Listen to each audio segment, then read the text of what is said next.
रामचरित मानव अयोध्या कांड का शेष भाग हिंदी में सुनिए। श्री जानकी नाजी ने इस प्रकार से मुझ पर अत्यंत अपार अनुग्रह किया। तदनंतर भरत जी ने दोनों कर कमलों को जोड़कर प्रणाम करके बोले, हे स्वामी, हे कृपा के समुद्र, हे अंतर्यामी, अब मैं अधिक क्या कहूँ और क्या कहूँ। गुरु महाराज को प्रश्न और स्वामी को अनुकूल जानकर मेरे मलिन मन की कल्पित पीड़ा मिट गई। मैं मिथ्या डर से ही डर गया था। मेरी सोच की जड़ ही न थी। दिशा भूल जाने पर हे देव, सूर्य का दोष नहीं है। मेरा दुर्भाग्य माता की कुटिलता, विधाता की टेढ़ी चाल और काल की कठिनता, इन सब ने मिलकर में पैर रोक कर प्रण करके मुझे नष्ट कर दिया है। परंतु शरणागत के रक्षक आपने अपना शरणागत की रक्षा का प्रण निभा मुझे बचा लिया। यह आपकी कोई नई रीति नहीं है, यह लोक और वेदों में प्रकट है, छिपी नहीं है। सारा जगत बुरा करने वाला हो, किंतु हे स्वामी, केवल एक आप ही भले अनुकूल हो तो फिर कहिए किसकी भलाई से भला हो सकता है। हे देव, आपका स्वभाव कल वृक्ष के समान है। वह न कभी किसी के सम्मुख अनुकूल है, न विमुख प्रतिकूल। उस वृक्ष कल वृक्ष को पहचान कर जो उसके पास जाए तो उसकी छाया ही सारी चिंताओं का नाश करने वाली है। राजा रंग भले बुरे जगत में सभी उससे मांगते ही मन चाहे वस्तु पाते हैं। गुरु और स्वामी का सब प्रकार से स्नेह देकर मेरा शोभ मिट गया। मन में कुछ भी संदेह नहीं रहा है। हे दया के खान, अब वही कीजिए जिससे दास के लिए प्रभु के चित्त में शोभ किसी प्रकार का विचार न हो। जो सेवक स्वामी को संकोच में डालकर अपना भला चाहता है, उसकी बुद्धि नीच है।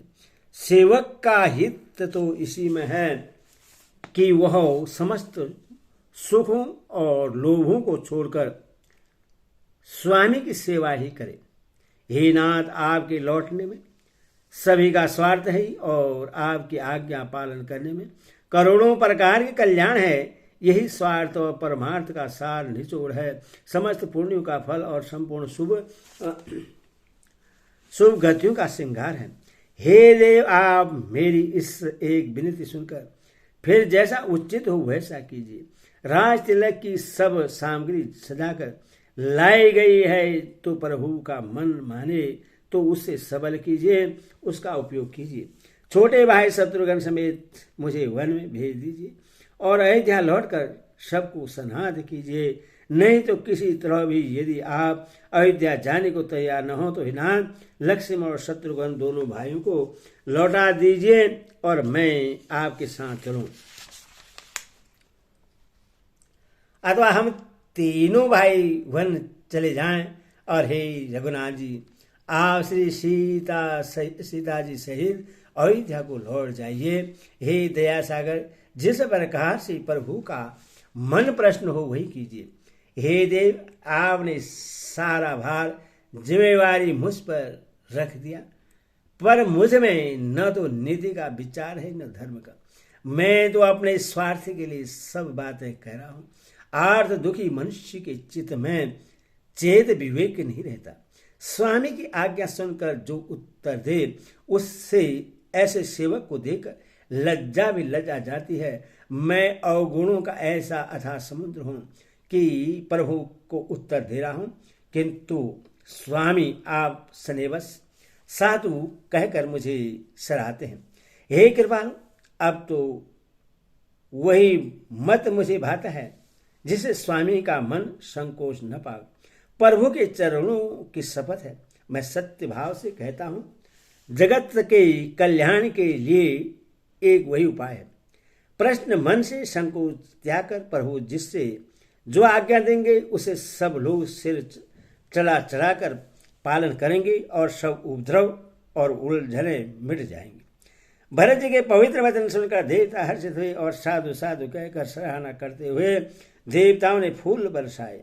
अयोध्या निवासी असमंजस के बस हो गए कि देखें अब श्री राम जी क्या कहते हैं। तपस्वी तथा वनवासी लोग श्री राम जी के वन में बने रहने की आशा से मन में परम आनंदित हुए,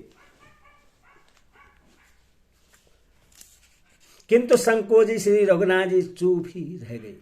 प्रभु की यह स्थिति मौन देख सारी सभा सोच में पड़ गई। उसी समय जनक जी के दूत आए। यह सुनकर मुनि वशिष्ठ ने उन्हें तुरंत बुलवा लिया। उन्होंने आकर प्रणाम करके श्री रामचंद्र जी को देखा। उनका मुनियों का सा वेश देखकर वे बहुत ही दुखी हुए। मुनिश्रेष्ठ वशिष्ठ ने दूतों से बात पूछी कि राजा जनक का कुशल समाचार कहो।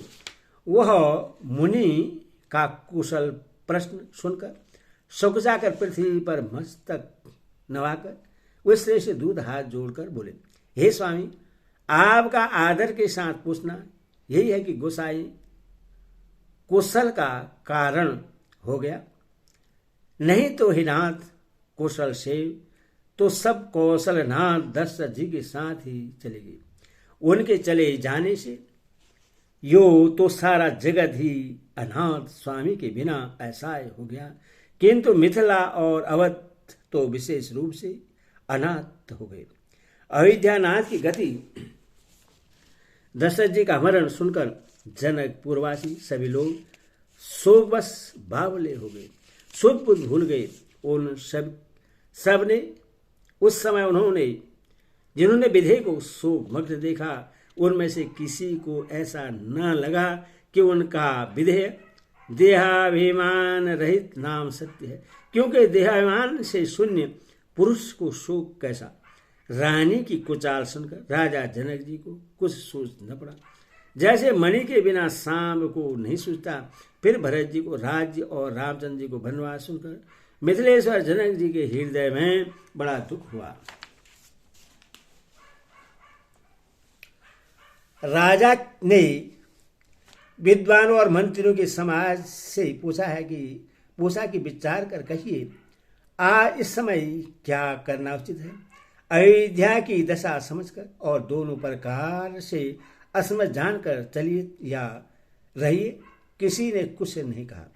जब किसी ने कोई सम्मति नहीं दी, तब राजा ने धीरज धर हृदय में विचार कर 4 चतुर्गुप्तचर जासूस अयोध्या को भेजे और उनसे कह दिया कि तुम लोग श्री राम जी के प्रति भरत जी के सद्भाव, अच्छे भाव, प्रेम या दुर्व्यवहार, बुरा भाव, विरोध का यथार्थ पता लगाकर जल्दी लौट आना। किसी को तुम्हारा पत्ता न लगने पावे। गुप्तचर अवध को गए और भरत जी का ढंग जानकर और उनकी करनी देखकर जैसे ही भरत जी चित्रकूट को चले, वे तिरहुत मिथिला को चल दिए। गुप्त दूतों ने आकर राजा जनक जी की सभा में भरत जी की करनी का अपनी बुद्धि के अनुसार वर्णन किया। उसे सुनकर गुरु, कुटुंबी, मंत्री और राजा सभी सोच और स्नेह से अत्यंत व्याकुल हो गए। फिर जनक जी ने धीरज धरकर और भरत जी की बड़ाई करके अच्छे योद्धाओं और सहानियों को बुलाया। घर, नगर और देश में रक्षकों को रखकर घोड़े, हाथी, रथ आदि बहुत सी सवारियां सजवाई। वे दुघड़िया मुहूर्त साध कर उसी समय चल पड़े। राजा ने रास्ते में कहीं विश्राम भी नहीं किया। आज सवेरे प्रयागराज में स्नान करके चले हैं। जब सब लोग यमुना जी उतरने लगे, तब हे नाथ हमें खबर लेने को भेजा। उन्होंने दूतों ने ऐसा कहकर पृथ्वी पर सिर नवाकर मुनिश्रेष्ठ वशिष्ठ जी से कोई 6-7 भीलों को साथ देकर दूतों को तुरंत विदा कर दिया। जनक जी का आगमन सुनकर अयोध्या का सारा समाज हर्षित हो गया। श्री राम जी को बड़ा संकोच हुआ और देवराज इंद्र तो विशेष रूप से सोच के बस हो गए। कोटिल के कई के मन ही मन गलानी, पश्चाताप से गली जाती है। किससे कहें और किसको दोष दें। और सब नर नारी मन में ऐसा विचार कर प्रश्न हो रहे हैं कि अच्छा हुआ जनक जी आने से 4 कुछ दिन और रहना हो गया। इस तरह वह दिन भी बीत गया। दूसरे दिन प्रातःकाल सबको स्नान करने लगे। स्नान करके सब नर नारी गणेश जी, गौरी जी, महादेव जी और सूर्य भगवान की पूजा करते हैं। फिर लक्ष्मीपति भगवान विष्णु के चरणों की वंदना करके दोनों हाथ जोड़कर आंचल पसार कर विनती करते हैं कि श्री राम जी राजा हो, जानकी जी रानी हो तथा राजधानी अयोध्या आनंद की सीमा हो। फिर समाज से सुखपूर्वक बसे और श्री राम जी भरत जी को युवराज बनाएं। हे देव, इस सुख रूपी अमृत से सींचकर सब किसी को जगत में जीने का लाभ दीजिए। बोल सियावर रामचंद्र की जय, बोल पवन सुत हनुमान की जय, बोल कृष्ण कन्हैया लाल साचे दरबार।